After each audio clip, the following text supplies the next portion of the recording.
സ്വർഗത്തേക്കാൾ സുന്ദരമാണി. ഓ, നീ ഇപ്പോഴും ഇവിടെ ഉണ്ടോ? എനിക്ക് സംസാരിക്കാൻ ഇവിടെ ആരും ഇല്ലാതായി. വളരെ നല്ല സിനിമയാണ്. ഇവിടെ നായിക എന്റെ ഭാര്യയാണ്. മായി വിവാഹമോചനത്തിന് നോട്ടീസ് നൽകിയെന്ന് സ്ഥിരീകരിച്ച് മേത്തിൽ ദേവിക. കാരണങ്ങൾ വ്യക്തിപരമാണ്, പുറത്തു പറയാൻ ഉദ്ദേശിക്കുന്നില്ല. ലീഗൽ നോട്ടീസ് കൊടുത്തിട്ടുണ്ട്. ഇവിടെ നായിക എന്റെ ഭാര്യയാണ്. അതുകൊണ്ടല്ലേ ഞാൻ ഫസ്റ്റ് ഡേ കാണാൻ വന്നു. നിന്നെ ആർക്ക് വേണം?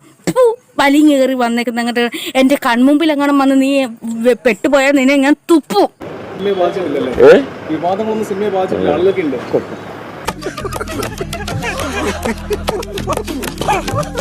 ഇവന്റെ ഒരു കാര്യം നീഞ്ഞു വന്നേ.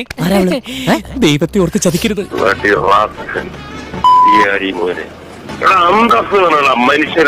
ഞാൻ പോണേണ്. വെറുതെ എന്തിനാണ് ഒരുപാട് എക്സ്പ്രഷൻ ഇട്ട് ചാവണത്? അവന്മാരെ എനിക്ക് കാണണ്ട, വെറുത്തുപോയി.